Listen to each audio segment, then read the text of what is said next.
Let me start the sessions first, and then I will contact you in just a few minutes from now, sir, but everything will be answered. Thank you, everyone, and welcome to the sessions this afternoon. And we will begin the second sessions, which will be moderated by Professor Wen from China Foreign Affairs University. The sessions will explore regulatory frameworks in trade, investment, and connectivity initiatives. So I will give the floor to Professor Hemin, and then the floor will be led by you. Thank you. Thank you, Lisi. Good afternoon, dear colleagues. We had a really good discussion this morning, so welcome back to our session 2. I'm very pleased to be the session's moderator. So we have 4 speakers in total, and then the rule is the same. Everyone has 50 minutes. So our first speaker from Tsinghua University, Professor Yu Qiao, online. What? So Professor Yu Qiao, the floor is yours. 我们小时候so the city song you cannot hear us cancer also size habits yeah it's part 能听得到？ oh yeah 能听到吗？喂 Hello. and the beast Could you hear us? 于老师，你能听到我们讲话吗？ Is it muted? Just no.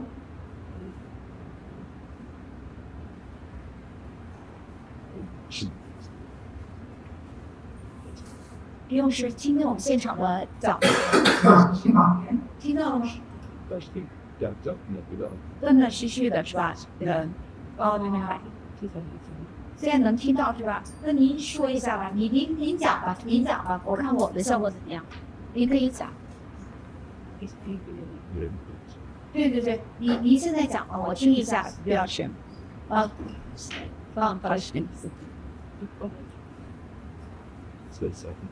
And not the things help. It's been like we are should be done. 于老师，您能听到我们讲话吗？ at the top how the capacity is We can, but not stable. I know and it's Not stable. some I have to That's true. This can die. well 我想我看 can I actually like it 这个让手上心 like you know the issue of the stuff of how was that issue cut real myself grab it to the 看我使那我们现 on it get 在解成就是他在进音我看一下也在联系在 I 可以吗？可以来了。刘老师，哎，好，听到了。 We can hear you now. Can you hear me? Yes, please. Jerry Jesus, please, it's something. this is Okay, I can hear you, but it's not smooth. Your voice not very smooth. Your sound is not very smooth. Can you hear me? We can hear you. It's clear. We can also see your slide. You can start. Okay. So I'm supposed to go ahead, right? Yes, please. All right. Thank you very much. Thank Professor Yang invite me to participate NACT working group meeting and give me opportunity to share my idea and to interact with experts from ASEAN countries. and try My title is Establishing Unified EV Standards between China and ASEAN countries, accelerating regional integration and green supply chains. So the background is this: economic ties between China and ASEAN countries. It's keep its momentum. Right now, the ASEAN countries are the largest trading partners for China, as well as China is the largest trading partner for ASEAN countries for 5 consecutive years. And RCEP-driven regional manufacturing, global sales, and majority of electromechanical products exported to mature markets. And EV markets is particularly important. China and ASEAN countries have established a preliminary framework for EV trade, investment, and production. The Chinese EV makers expanded their market shares in ASEAN countries. Meanwhile, the ASEAN countries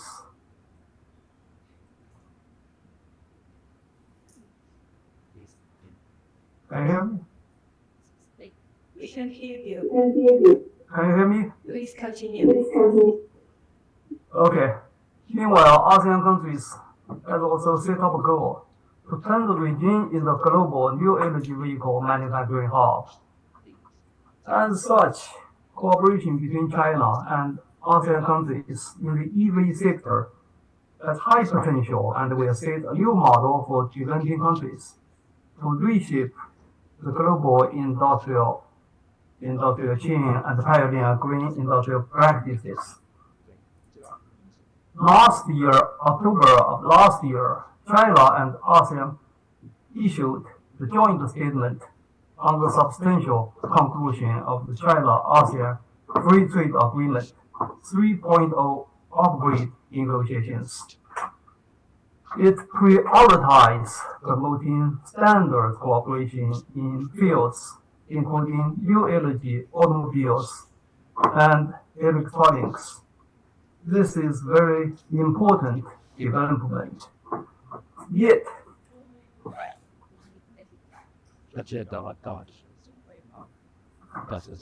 ASEAN member countries do not have the unified standards and rules for electric vehicles. The ASEAN markets prevails with multiple EV standards, including European standards, Japanese standards, as well as local standards. These fragmented standards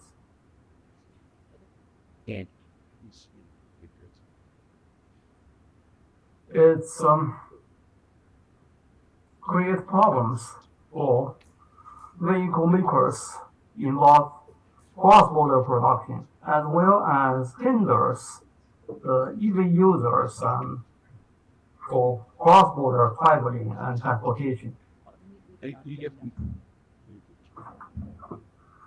So the consequence is cost as well as inconvenience.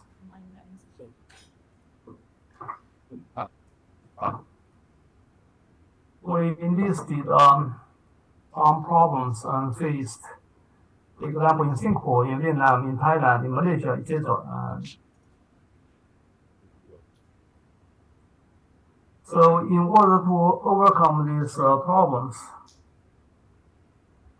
it is very important to unify the standards of EV interface, because this status quo hinders development of a resilient regional EV supply chain and creation of a friendly EV ecology. Fortunately, 2 years ago, China-Asia countries Standardization Cooperation and Exchange Center established, along with China-ASEAN Testing and Certification Alliance for new energy vehicles. So under this framework, it is very urgent to establish a unified standard system for EV sector. This system will not only solve problems we mentioned, but also offer comprehensive advantages. These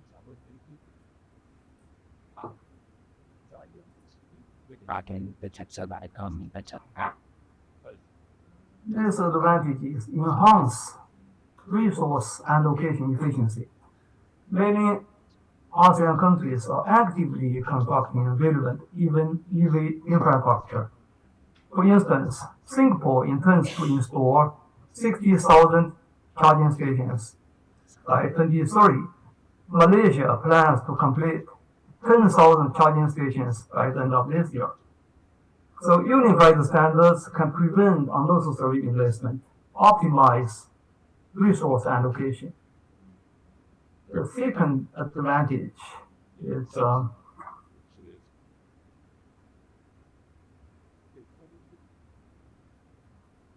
you hear me?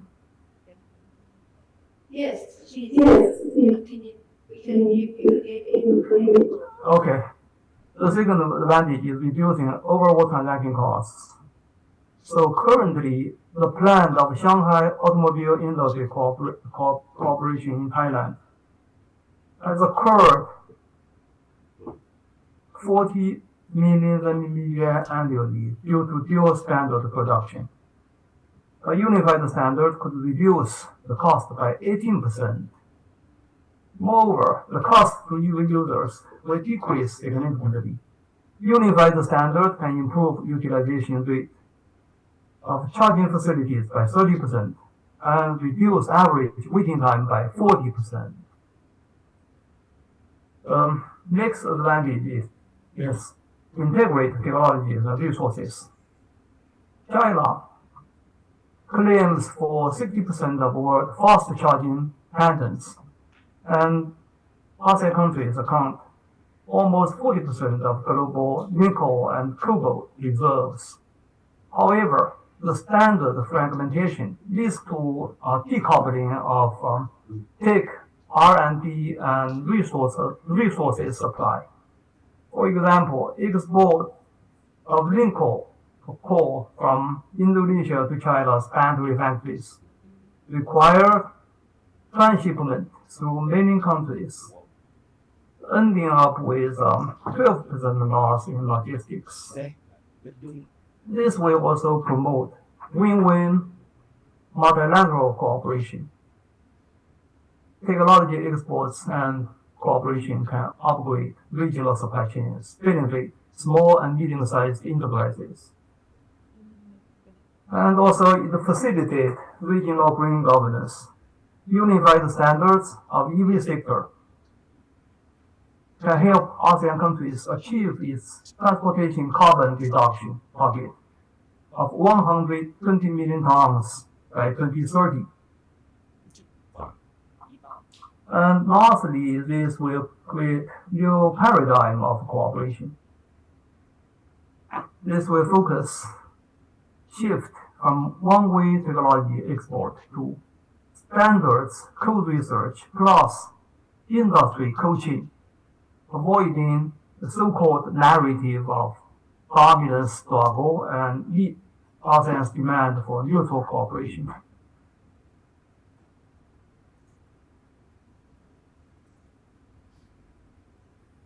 So our policy recommendations, including the first one, is within the framework of China ASEAN New Energy Vehicle Testing and Certification Alliance. A standards cooperation committee should be established, carry out top-level design of relevant standard cooperation, promoting development of regional unified EV standard system.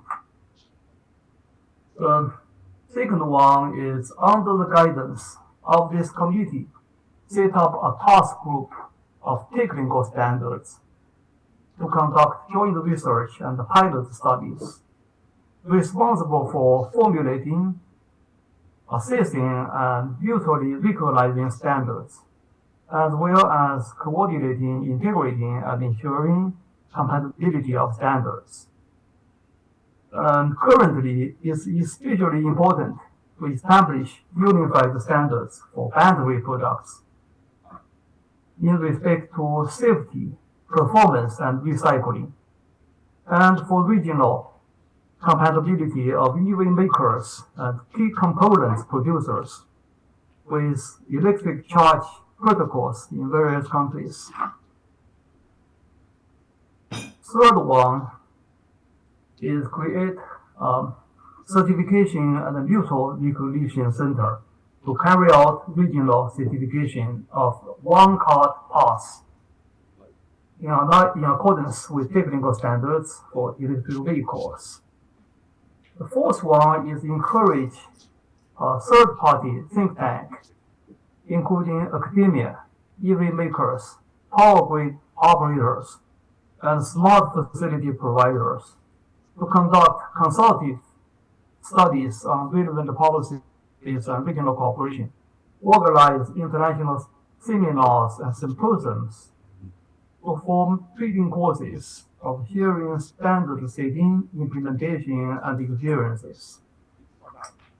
The fifth one is Standards Cooperation Committee should actively participate in activities of International Organization of Standardization, ISO, the International Electrotechnical Commission, IEC, and International Telecommunication Union, ITU, and other international standard organizations. This committee will strengthen communications and collaborations with these international organizations so as to promote unified regional standards to be international ones. The sixth one is facilitate unification of automated driving and data sharing standards for healthy development of automated driving technology. The last one is set up and improve international standards information database with respect of collecting, organizing, and releasing information on standards for users and companies. So overall, based upon the existing cooperation mechanism between China and ASEAN countries, the establishment of a unified and mutually recognized standard system in EV sector is crucially important. And this will produce significant achievement in formulating a more open, inclusive, and fair regional market, and also further facilitating wide regulation of relevant standards in electric vehicles internationally. Thank you very much. All right, thank you, Professor. Professor, you introduced the national similarities on EV standards, and then he emphasized the EV standards in regional cooperation and integration. And he also offers very practical suggestions, such as one hard pass regional certification center, as well as co-research on technical standards. Very interesting and practical ideas. Professor Yu, please stay online with us. I'm sure we will have questions come back to you.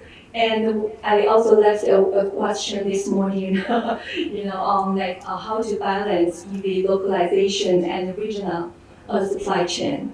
Thank you, Professor Yu. All right, so we have the second speaker, Mr. NACT Xia Yongwong, Deputy Director of Strategic and International Studies Division, Institute of Foreign Affairs from Laos. His topic is on synergizing ASEAN-China connectivity regulatory excellence as a driver of MPAC 2025 and BRI integration. So welcome. The floor is yours. Really good afternoon for everyone. First of all, I would like to thank China and Thailand for inviting me to participate for this working group. For my presentation, it will be draw upon ASEAN joint statement on sanitizing's impact 2025 and BRI is adopted in November 2019, which provide fundamental framework for our assessment of claims. It is the agenda of my presentation.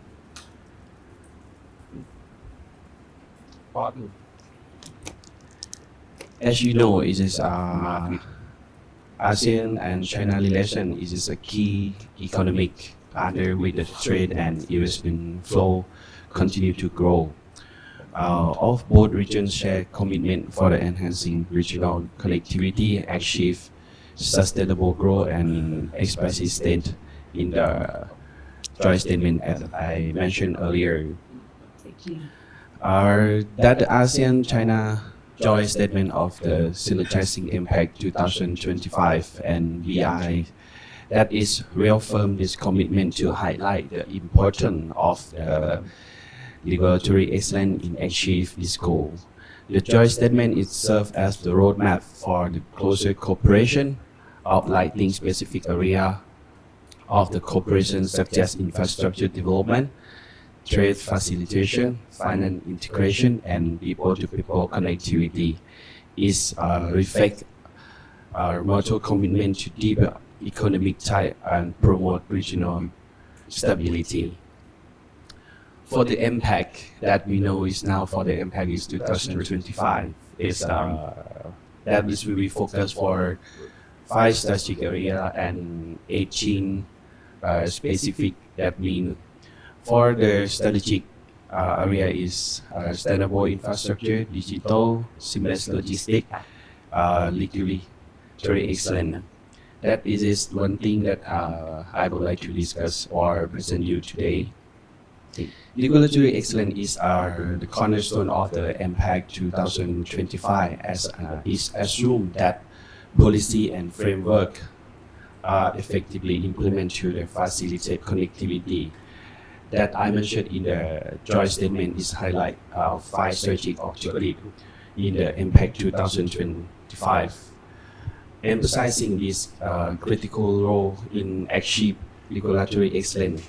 Is include streamlining custom procedure, harmonizing product standard, and adopting international best practice in trade facilitation or anything that we can do together to be harmonized for the legally or the law or the everything that we can make together. And the BRI is the highlight in the BRI is complete.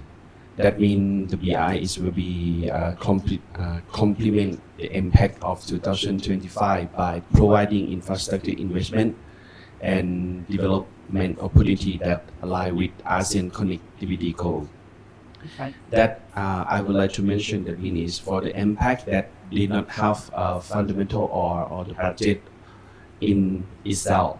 That means for the in the BRI, they will be half the sum of the budget from the Bank of the China or anything of the budget in over there that can be synergizing and make together in the future.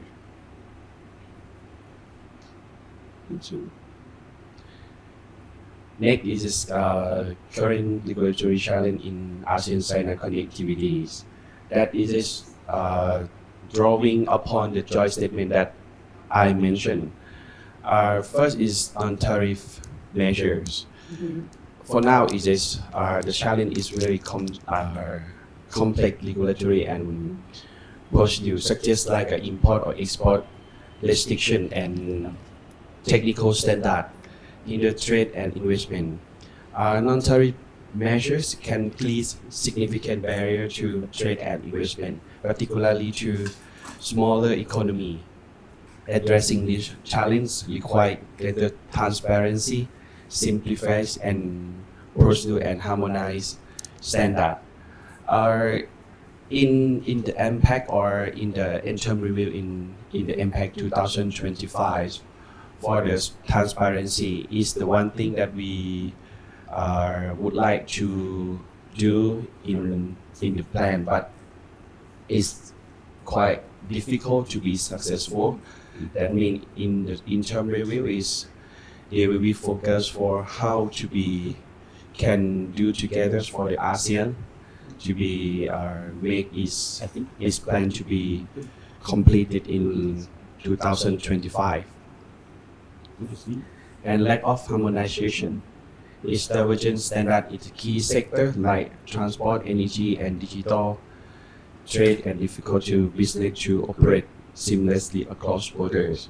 Such as like when we talk about the logistic, example in Thailand or Laos or any country in the ASEAN, for the logistic in Laos is quite expensive than more than another country. Example, when we would like to transfer some good from Thailand, go through some way from Vietnam or that is the logistics will be lower than when you use the logistics of Laos for now, because the price of the oil or gasoline is quite high, and our mainly in Laos we call is they have a quality standard they check quite how can I say, they have a mainly posture to be do before they do logistic.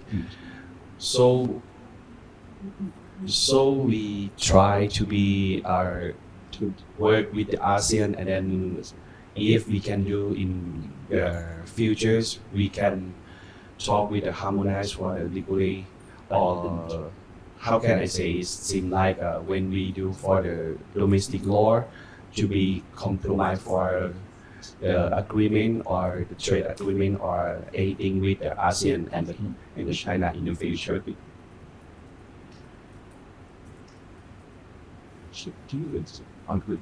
When we talk, this one is Laos is the one country is have opportunity in the ASEAN with ASEAN-China connectivities. Here is when we talk about China plus one strategic. As the company look at diversity supply chains away from Laos and can be is possible itself. Laos can be land link, and then it can be our manufacturing or logistic. When we have railways from Vientiane to Kunming, so it is like Thailand can be have how can I say, is can be used for the railway to be transfer the goods from Thailand easier to be more than transfer from the car. That means is the railway is the one thing is safe like a link from Thailand for now, but for the future is can be from Cambodia or from Malaysia or from Singapore. That is been go through in the China. It is the link with the One Belt One Road initiative for the next 10 years.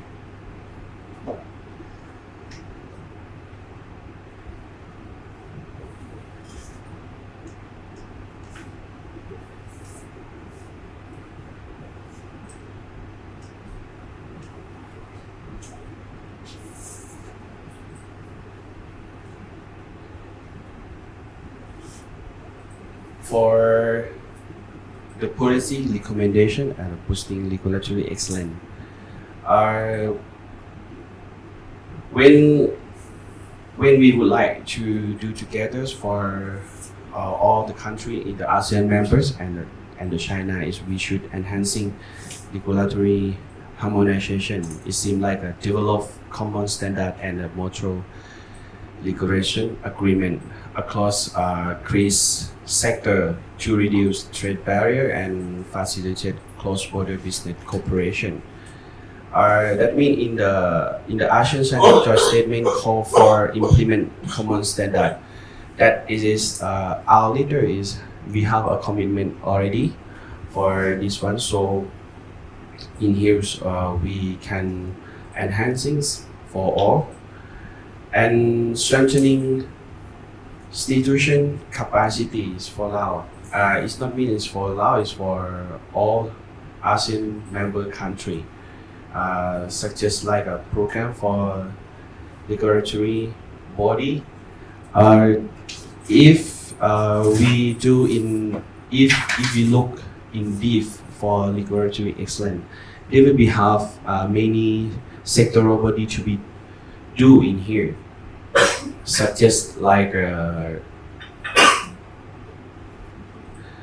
for the we call it ASEAN Coordinating Committee on the E-commerce and Digital Economy, or ASEAN Single Window Steering Committee, or Focus Group for Critical Economy, or Directorate General of the Immigration Department and Head of the Consular Affairs Division of the Ministry of Foreign Affairs that we call DG's ICM meeting.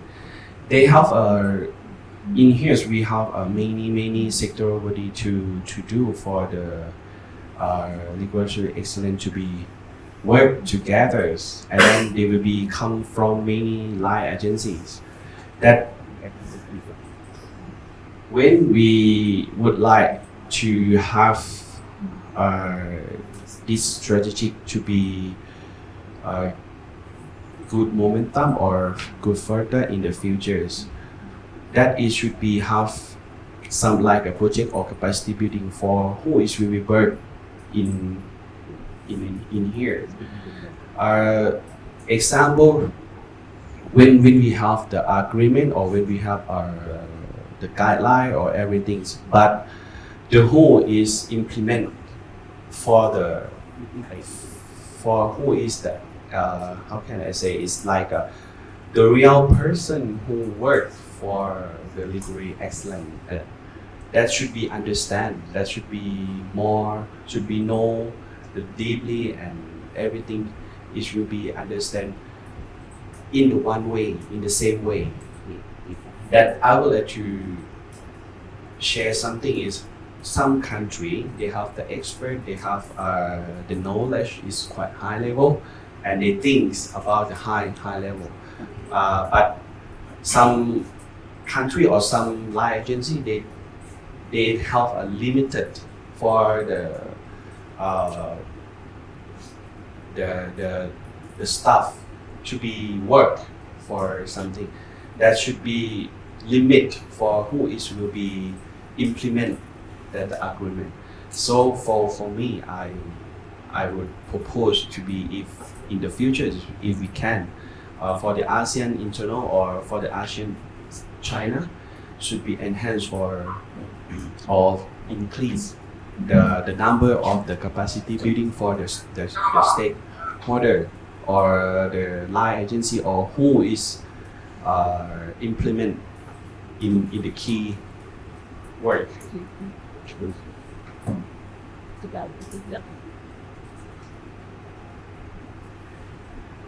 Yeah, is this some comment from me? Is this that you see is short term, medium term, and the long term. That you know is the impact 2025 is will be finished this year. We will have ASEAN Connectivity Strategic Plan 2045. Is a document for continue for the impact. But for now, that Professor is mentioned already for the joint statement, as they mentioned about the impact 2025, but should we have something to be continued, such as like I don't know, in the future should we have a joint leader statement on ASEAN-China joint leader statement on the ASEAN Connectivity Strategic Plan in the legally excellent or something should be continued work from the very important document, and that should be further do. And the immediate term that you will be seeing to implement the common standard or learn joint infrastructure project or joint statement, everything is will be when we have to do together, we should think together to be look in the the document on the ASEAN connectivity strategic plan that you mentioned already, they will be have a strategic measure. If I'm not wrong, in theirs, they will be have 5 or 6 strategic measure. And then for now is they didn't have yet for the activity or the program yet. So in the futures, if we conclude for the impact 2025, we should look forward for the ASEAN connectivity strategic plan in the specific, in the strategic measure, in the legal excellence.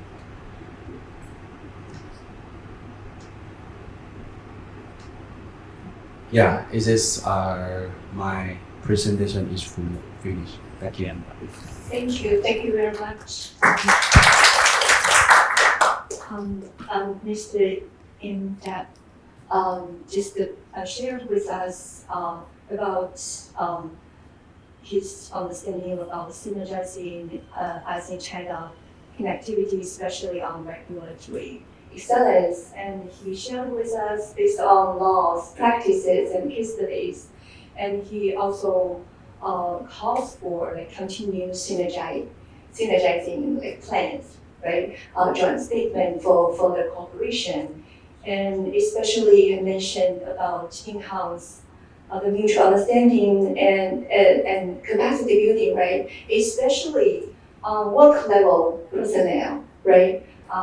Training and capacity building. Thank you very much.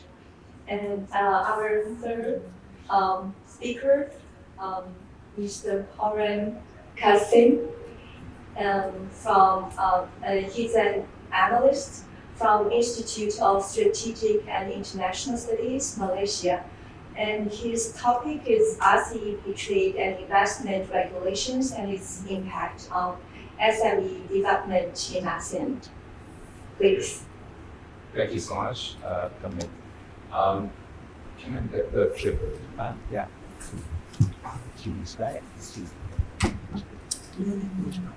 First, I would like to thank everybody, our hosts, to the lovely city of Chiang. Lovely city, lovely town. Can we expand that or make it full stage? Let's move this on. Full screening? The state. It's super.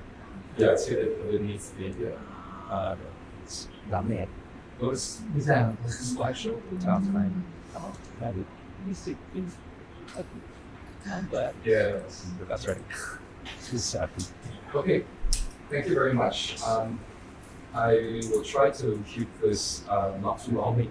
But yes, RCEP trade and investment. But it was on. So yes, in line with Malaysia as chair of ASEAN for this year, where we want to emphasize enhanced trade and investment to open up opportunities for sustainable development and inclusive development. So this outlines a lot of what the Malaysian side has mentioned, and I want to give my views and points on, especially on inclusive development. You cannot leave out the development of SMEs. So just to go through some of the contents of this presentation. First will be sort of an overview of RCEP as well as SMEs in the ASEAN context. Why does RCEP matter for ASEAN SMEs and vice versa? What is the promise and what has been the reality so far? What the case for changes? The regulatory challenges of RCEP actually undermines the inclusive participation of SMEs throughout the region. What is the implication and the risk, and what are some of the potential solutions behind this? So successful RCEP trade integration needs to incorporate the SME class into its framework. SMEs are, it's a mainstay in the ASEAN context, where you have over 97% of businesses in ASEAN as SMEs.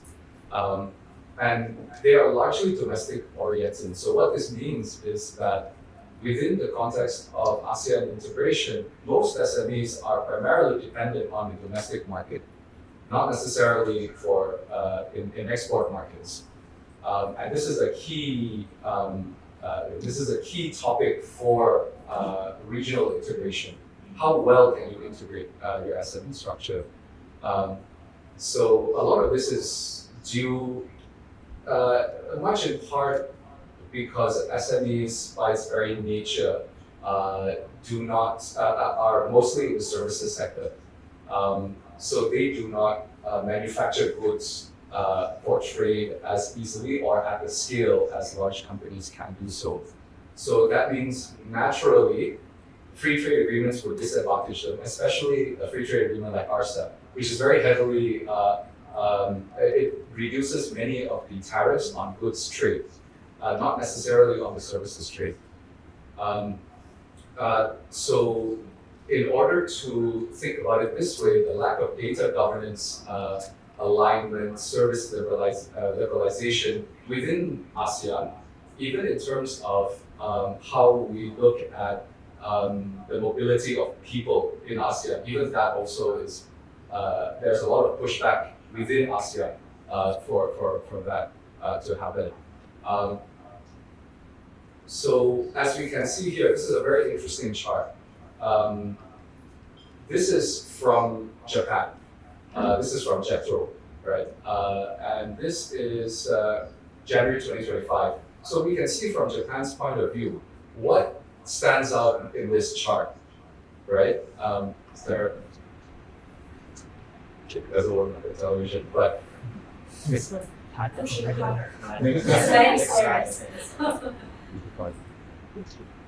Oops.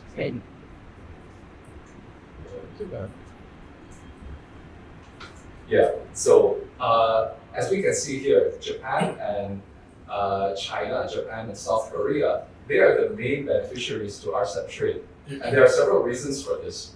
It is because Northeast Asia, before RCEP, had no trade arrangement prior to that. So that means with the coming of RCEP, they are the greatest beneficiaries to trade. And as you can see, RCEP utilization between Japan and ASEAN nations is actually relatively quite low. On average, it's 27.9%, right? So there's a huge gap in terms of utilization between Japan and the rest of the RCEP member states. So for ASEAN, they primarily do not use RCEP when they trade with Japan, when they trade with with China, because most of this trade is done through the ASEAN-China FTA agreements, right? So that means what is the relevance then of RCEP? Right? Okay. So yes, regulatory is a bit of a debate.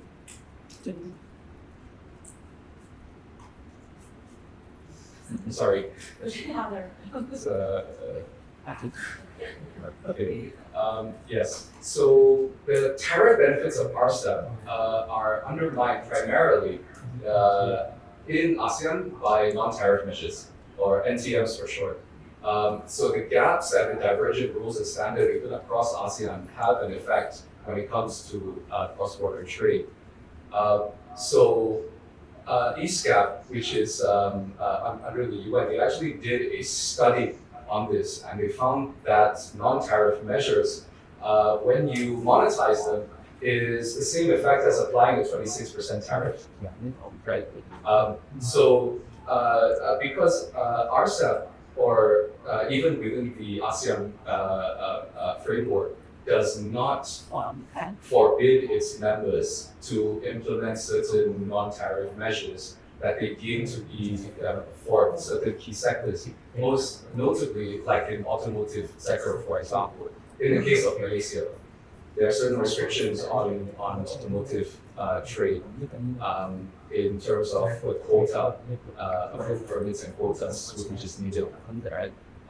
So there are also non-uniform levels of transparency between the more developed and less developed nations in RCEP. So that means there is a trust deficit, right, which we will come to in a bit. So there's also a fragmented approach to digital trade. The literacy gap within in the context of ASEAN is very high. Some states are much more advanced, some not so advanced. So there needs to be an effort to ensure a certain level of competence, basic level of competence when it comes to digital trade. Okay. But so far, e-commerce has been the main beneficiary of the digital trade within ASEAN. So that is what my findings have resulted in. So the RCEP rule of origin requirements, so they also discourage a lot of SMEs from claiming the tariff benefits. So for rules of origin, just to lightly touch upon it, it is that if supply chains around the region, if my good is produced 40% in RCEP nations, I can apply for this tariff benefit, right? RCEP has multiple options. The product-specific rules, they have CTC, which is basically a change in your HS code from one good to another good, the transformation process.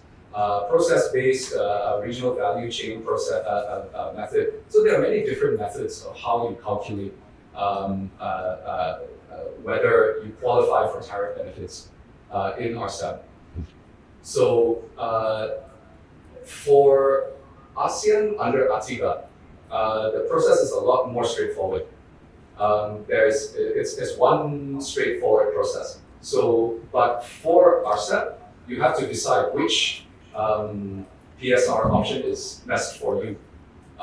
And for a lot of companies, especially SMEs, they don't quite know how, they don't have the skill in which to do that. So they need additional resources, or they need a broker or a third person to tell them which model suits them best. There's also a sense of very deep integration within the ATIGA framework already, because you have Form D. So that's a form that you fill out under ATIGA for good A to travel to good B.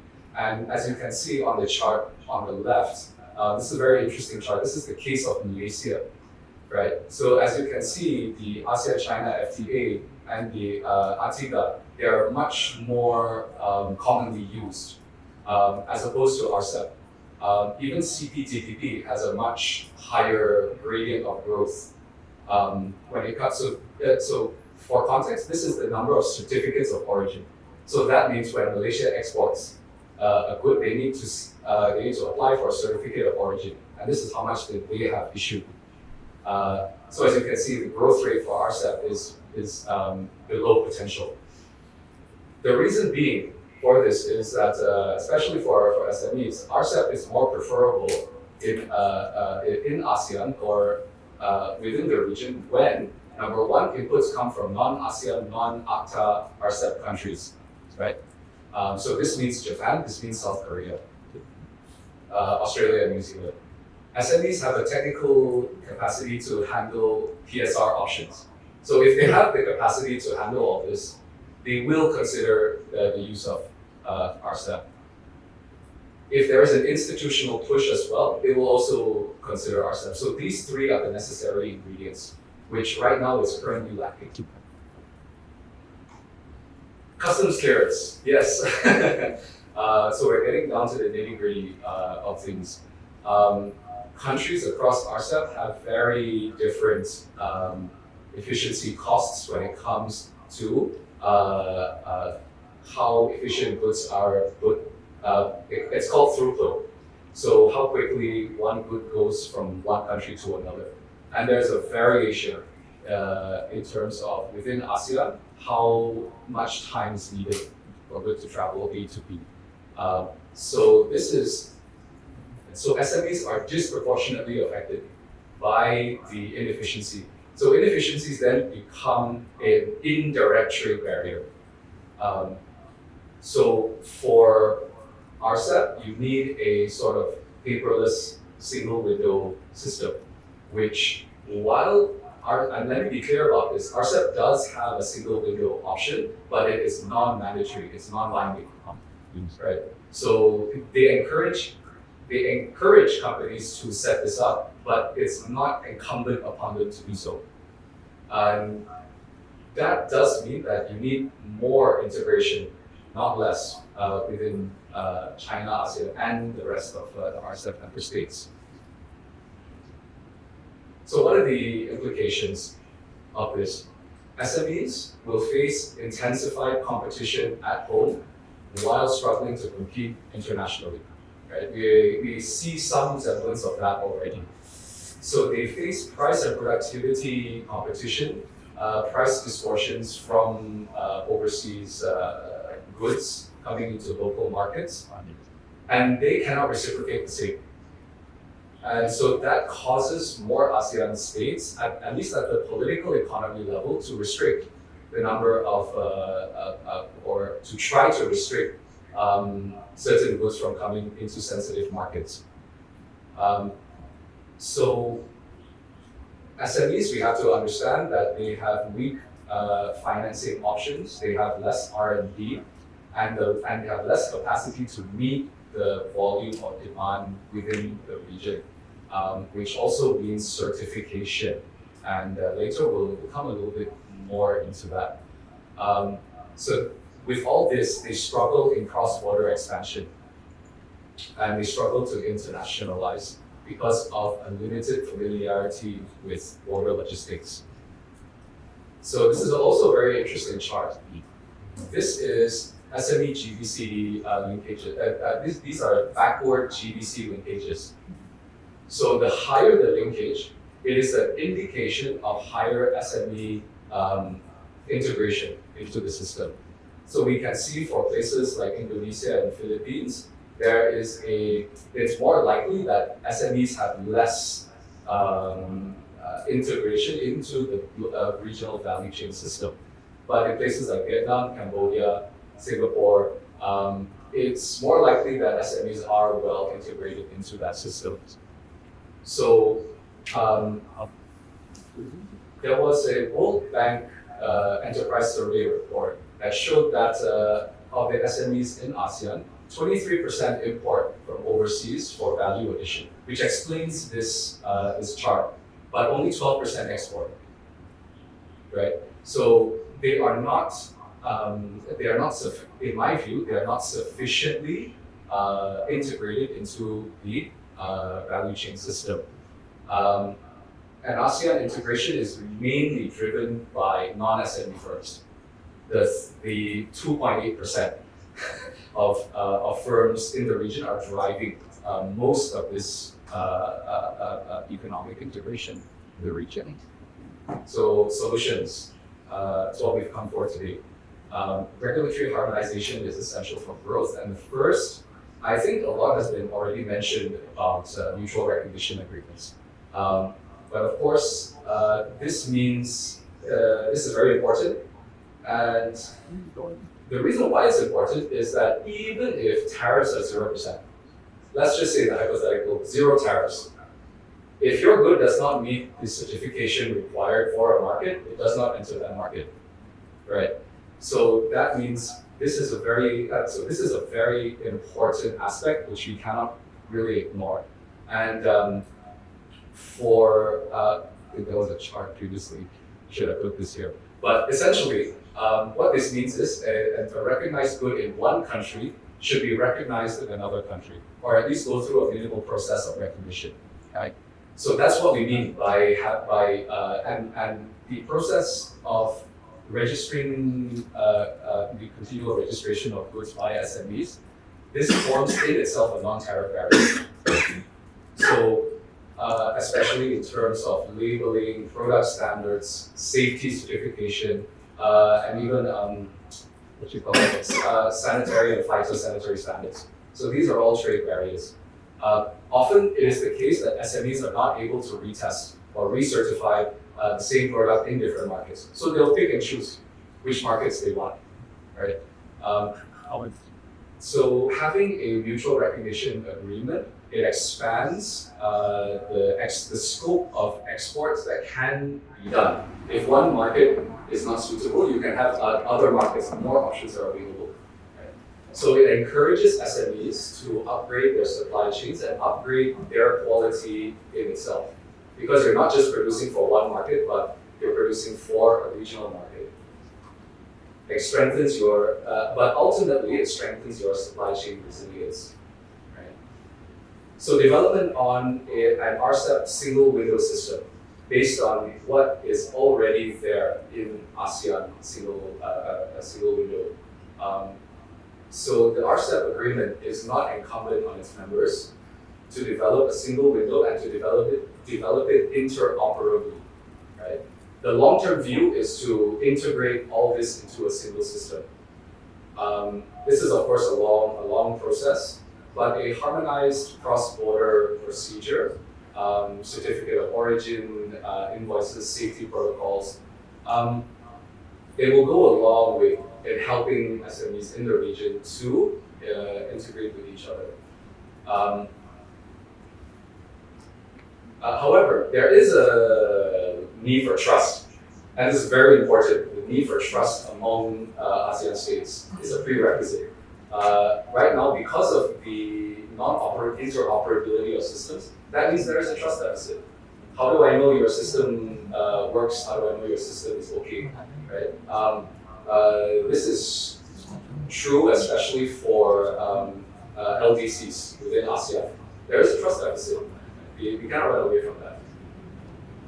So another solution is to have SME targeted ROO requirements. Right? I won't get too technical about this.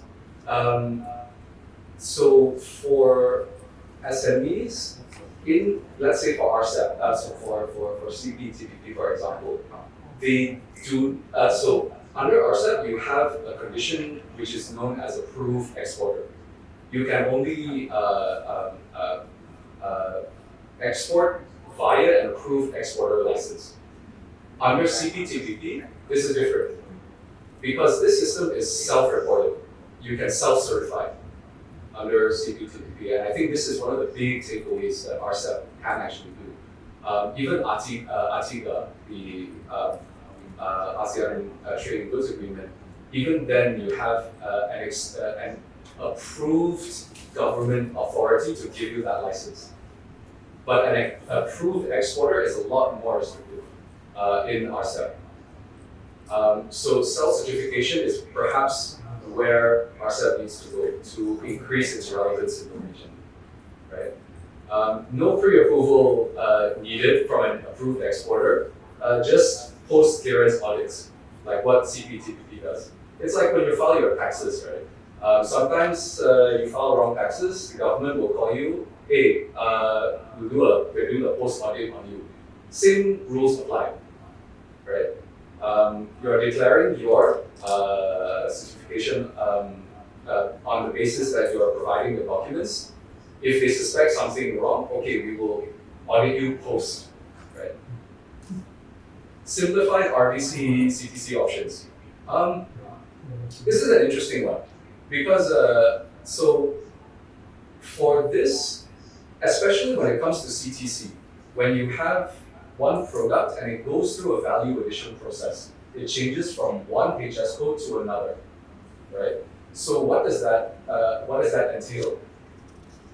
When you have things like I think dry roasting or origin confirming processes for certain sectors, you don't need to sort of reclassify and redo all the CTC documentation. You just need to say that I've done A, B, and C processes for this product from A transformed to B.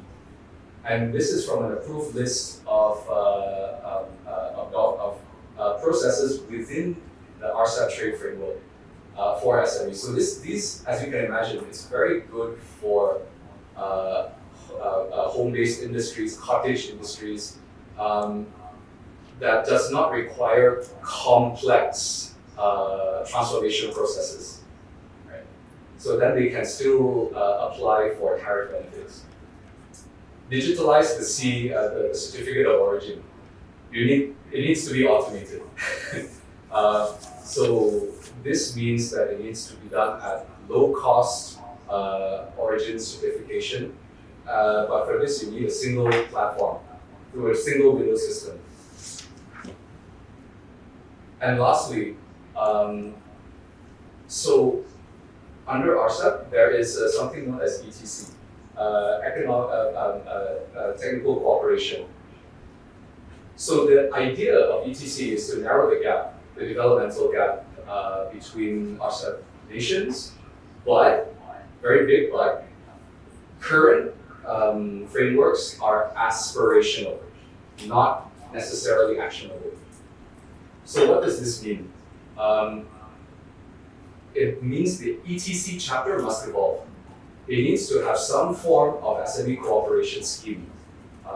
It needs to have money poured inside to fund the SME development of the RCEP region with an emphasis on LDCs within ASEAN.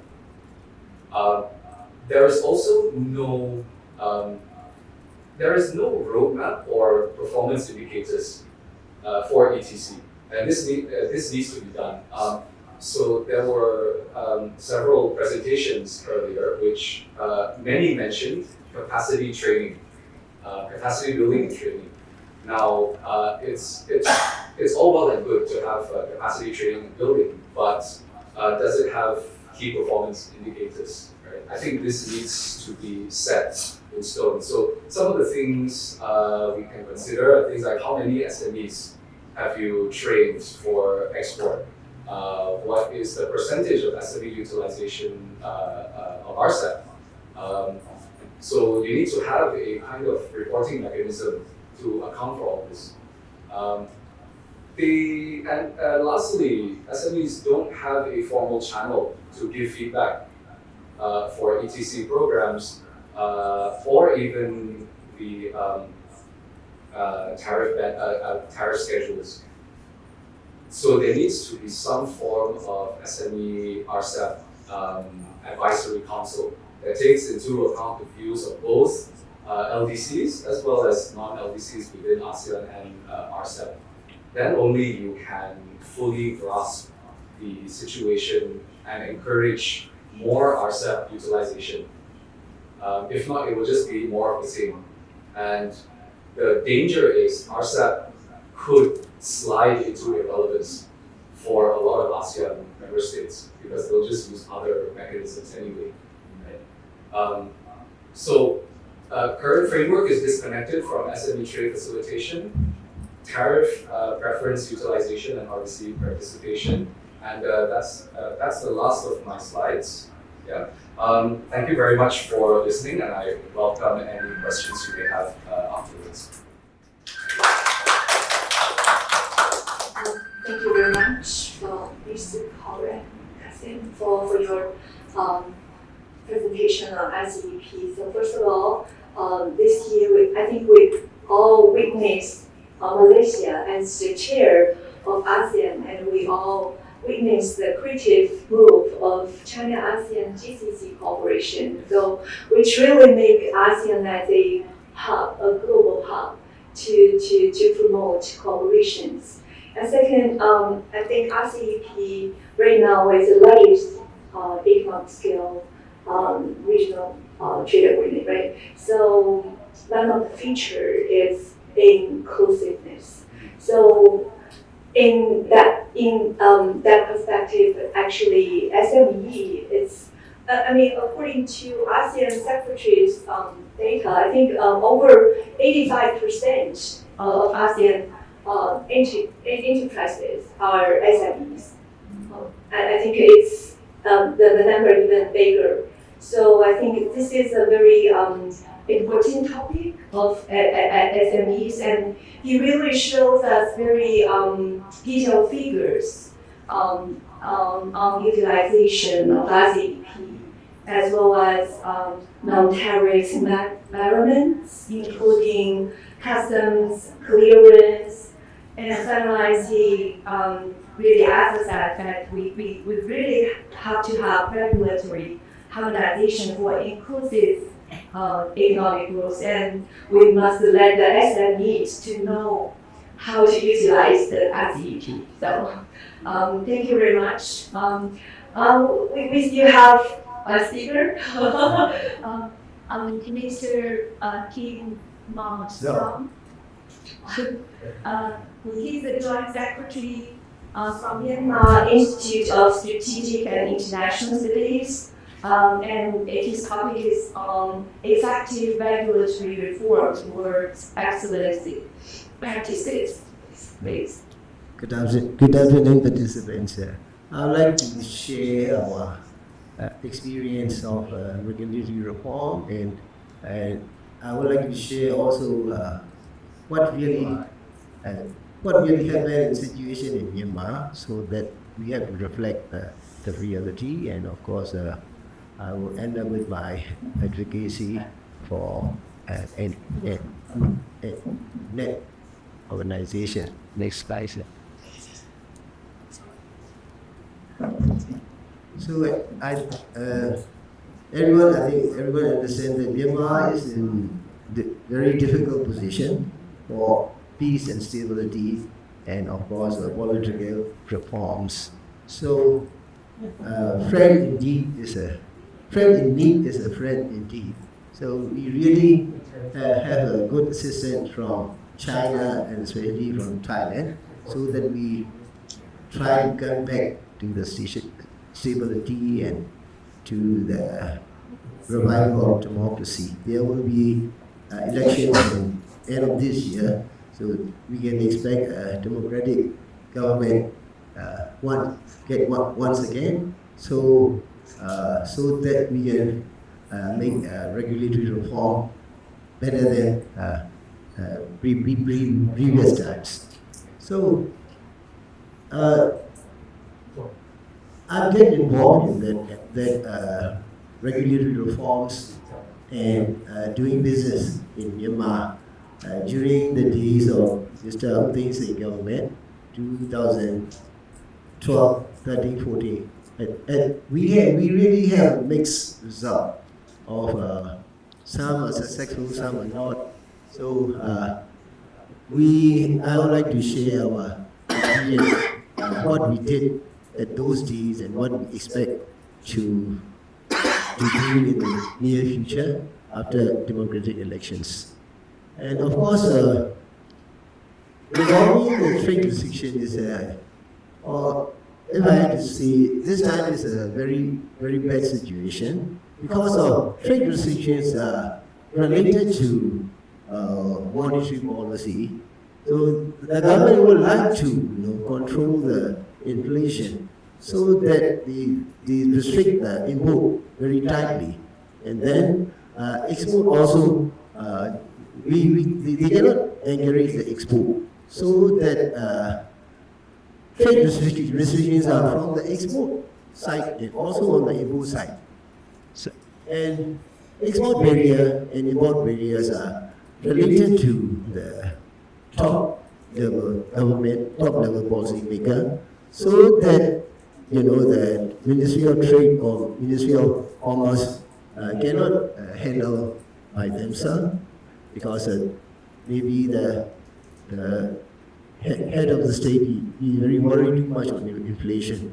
So let's say we have a lot of EV cars imported and some are SKD, but the prices are as high as gasoline car.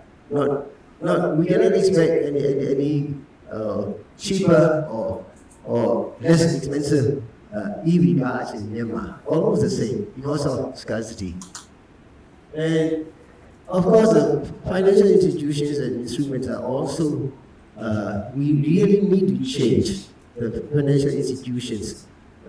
Our central bank is under very tight control, and of course, there is no effective stock market, and also not effective bond market also, so that these areas are focus areas of our country to make change in the near future.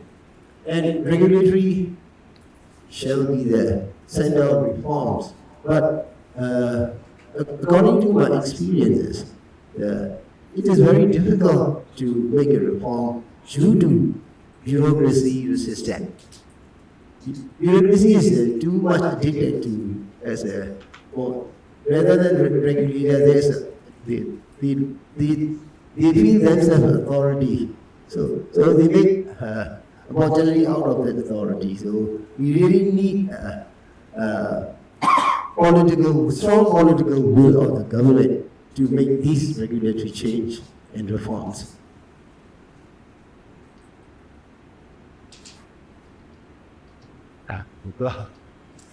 Next slide, please.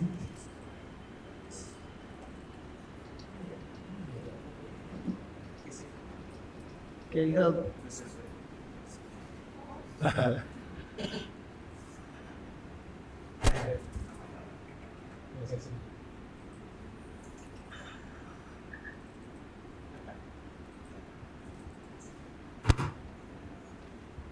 Okay, so to realize the reforms, we have to change the management at 3 different levels.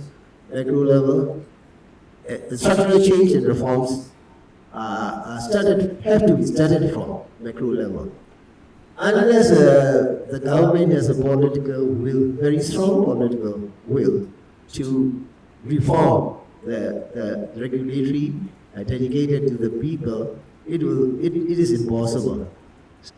I do have some good experience in regulatory reforms. So before 2010, before the democratic changes, the price of one SIM card in Myanmar is, believe it or not, more than $2,000. It is insane, but it's really happened. After that, our reforms, now our people are very happy with the very good service and very good performance of telecom operator, and we can buy the SIM card maybe at 10 baht. These are some success stories.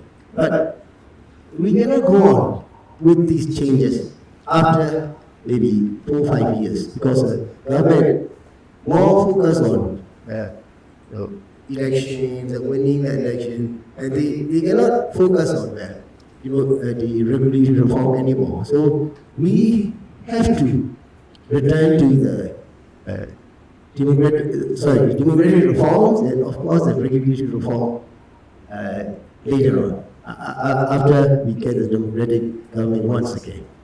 And mission level cultural reform is most important, because our public administrative atmosphere is a very different culture from our friends. We are all like, as I said, authoritarians rather than the public administrators. So whenever we try to change and reform, even digital e-government, we are trying to change into e-government for 35 years, not just successful, because the means the public administrators are not very happy with that system drive, administration. And at the moment, we really need to change the culture of our public administrative body. That is what we have to overcome. At the micro level, interests, each and every interest group are working together. Maybe authority and we call it policymaker, and what we call it the big businessmen. These are working together to share the advantage. So we have to overcome at each and every level once we want to have a regulatory reform at excellence. Next slide, please. So it will not be an easy job, but it is not impossible job, because as I said, we have some good experience in public administration changes, and we have to go on with that. So through my experiences, role of development agencies and development partners, international development agencies and development partners are very important. At our days, IFC is under World Bank.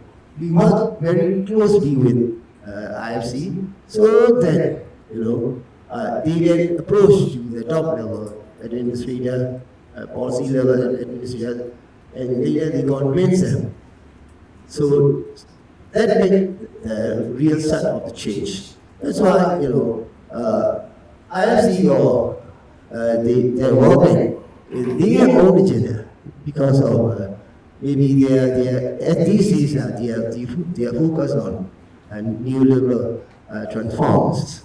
But we do need today is NACT or ASEAN or NAT or whatever, our regional integration should have our own development agency.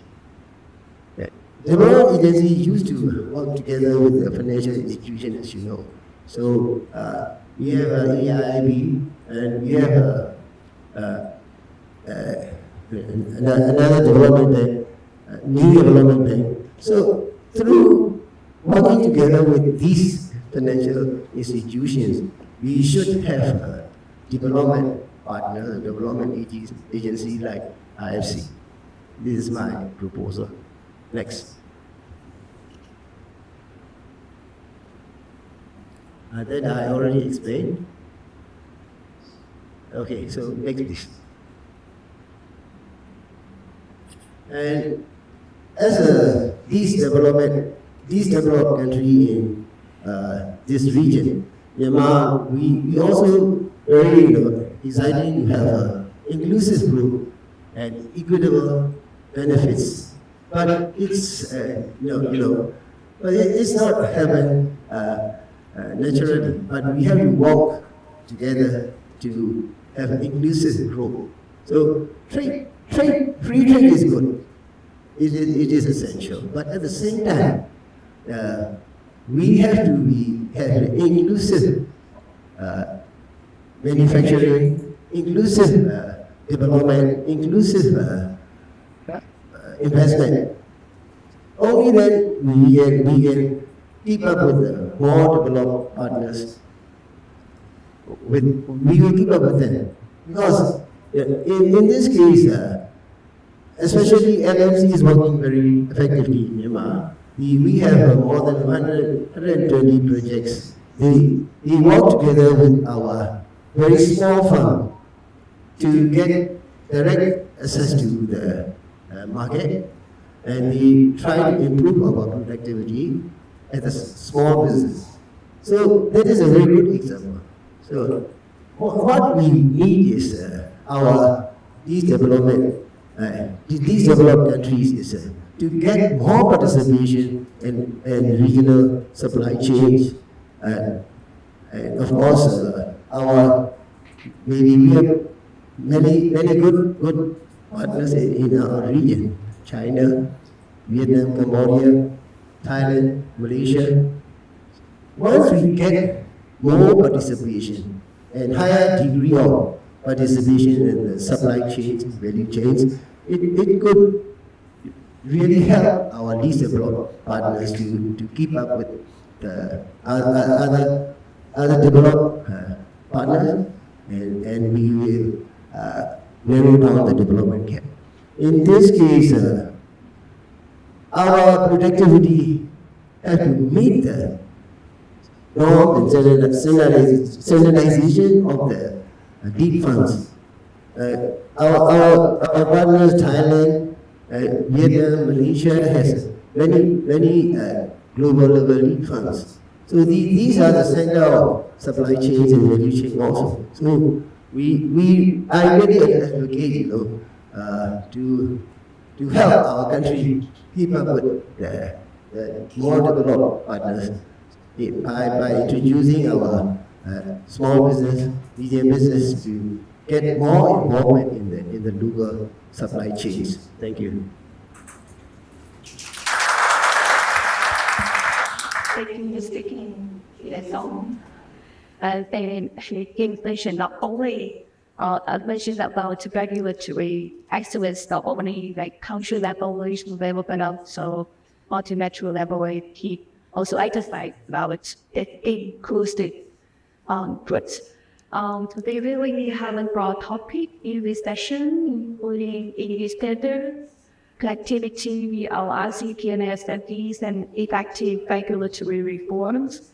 So I think according to our schedule, I guess you have 8 minutes for our discussion. So the song now is open for questions and discussion.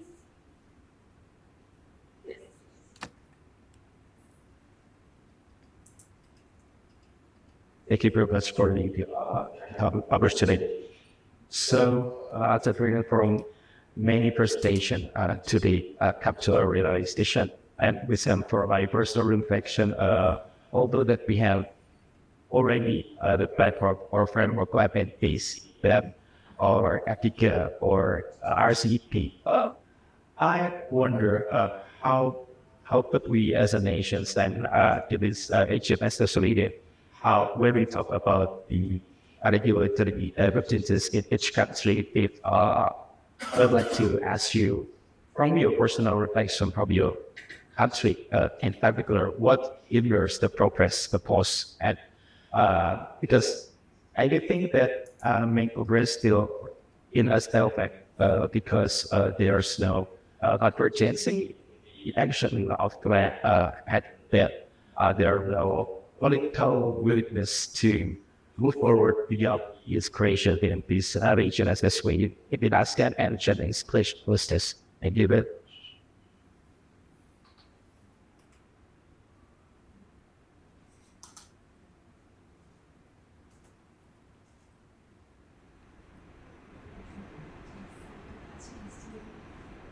I think to all of the persons because it's like a personal reflection from each and particular country.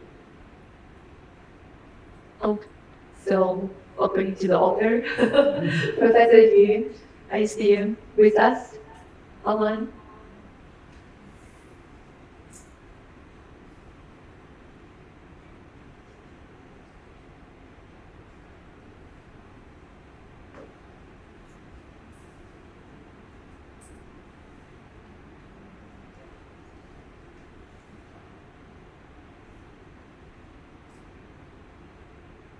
Professor Yu.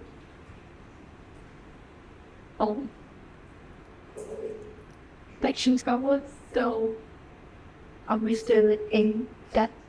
That one.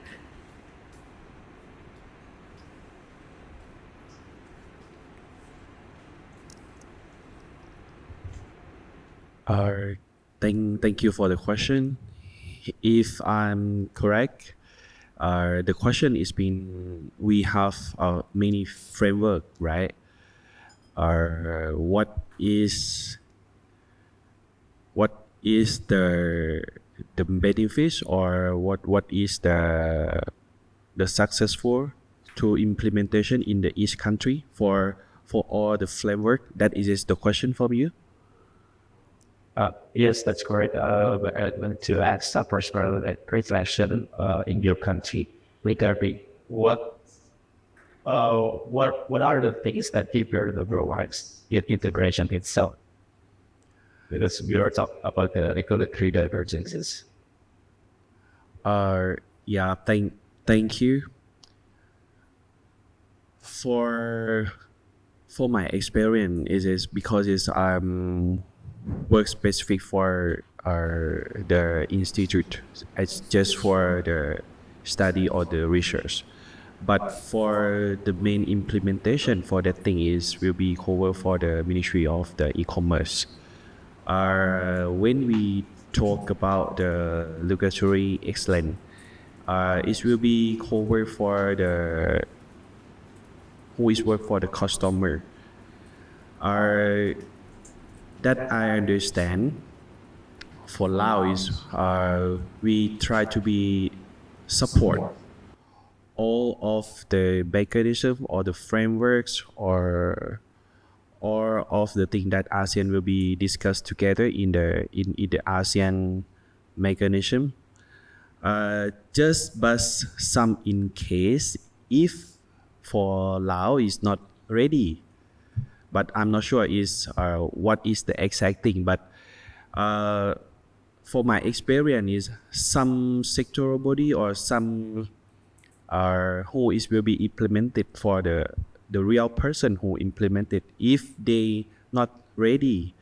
So is the one thing is very difficult to them to be accept or to be do together with ASEAN or with any country.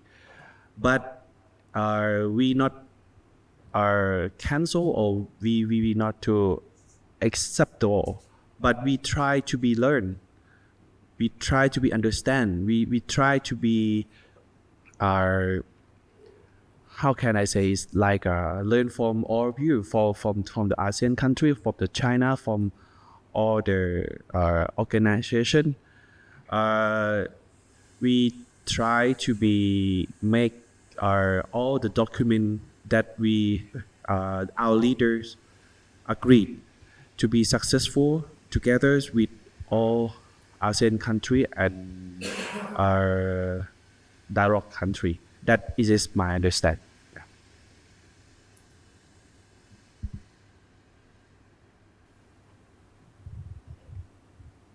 All right. Yes, that the question you asked actually fits at the very part of the integration. So, Just like the code. as the regulatory directions says, even though we know conceptually what those are, how it look like, but I would say in a very short statement to fit national interests versus regional interests. And number two, the infrastructure and human capital. I feel that those are the two main issues when we talk about what are the barriers that hinder regulatory convergence. And what I would also say is that we want to we open it up with the, are we ready for the question that in Southeast Asia or in ASEAN concepts, are we ready for, say, like the European model, whereby if they get some large amount of investment, let's say from Tesla, whatever, they're happy that it's, let's say, what is the terms? French economy that was, the Chinese are okay with it because they know that if promises economy develops, then we would import more goods from Japan. So they are okay in this regional regionalization of the other economy. But can we say the same thing ourselves? Right? If I attract investment from XYZ company, that's going to benefit me over someone else. But then I said we should take the view, at least this is my personal opinion, what they do in Europe. And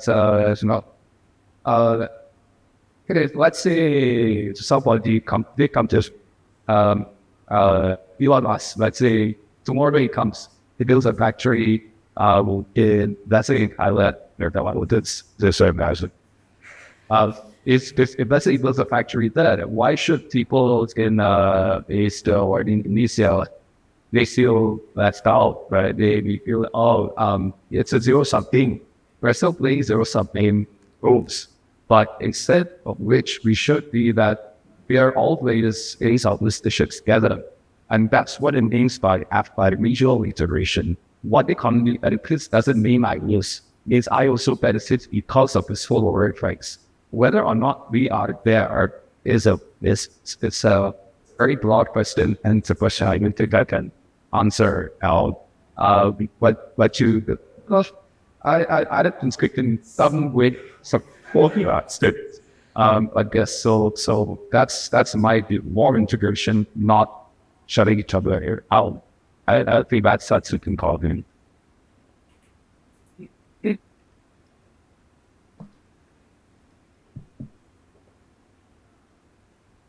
The patrons.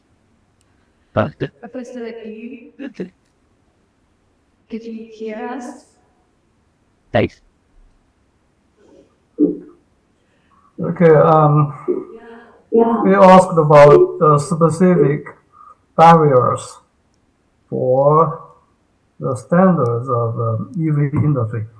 Okay, the number one is there are multiple standards in ASEAN countries, including European standard, Japanese standard, and local standard. Local standard actually is Vietnam.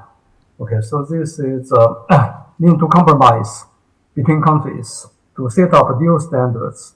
So need to talk and need to study and need to show the cases why the unified standard is beneficial for all participants, participating countries.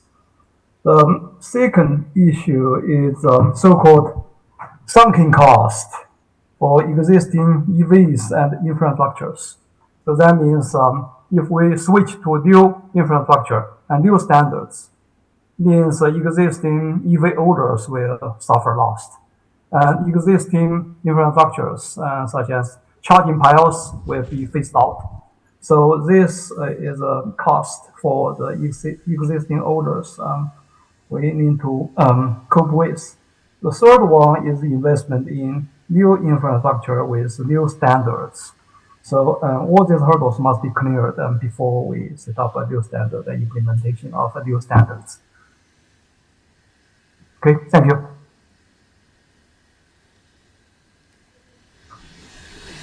Thank you, Professor Yu. And you just mentioned about multiple standards, right? Same cost for existing EVs and the infrastructure investment in new infrastructures. Professor Yu, I left you a question this morning. So about the EV localization, how to balance, right? How to balance the EV localization and regional supply chain? Could you share us for your opinion for like 1 or 2 minutes?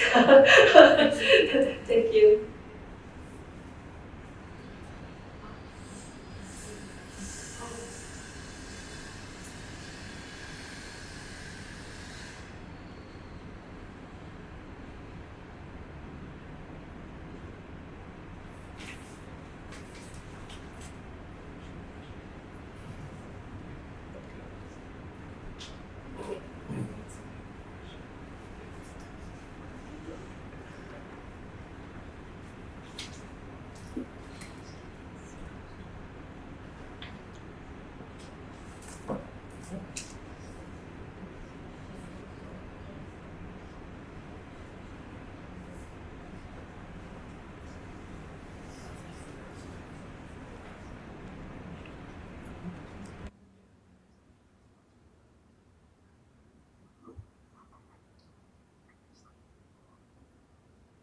Okay, this is a tendency actually the Chinese EV makers want to make to localize their supply chains. So last year we just visited Malaysia, Gili, as well as BYD set up assembly line in Malaysia, and also they set up assembly line in Thailand.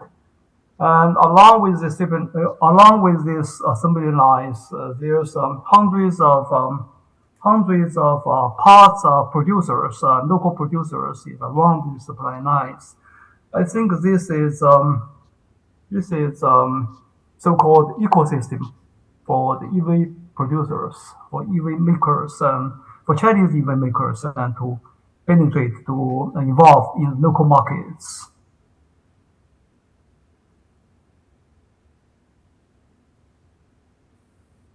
According to Gili's data, about 35 to 40% of parts are localized.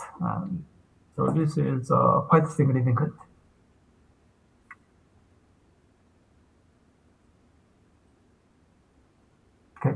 Okay. All right. Thank you very much, Professor Yu. Thank you for joining us online and keep this with us. Thank you for all the speakers and participants. I think this session We have a rich content presentations and also had very sincere communication based on country cases.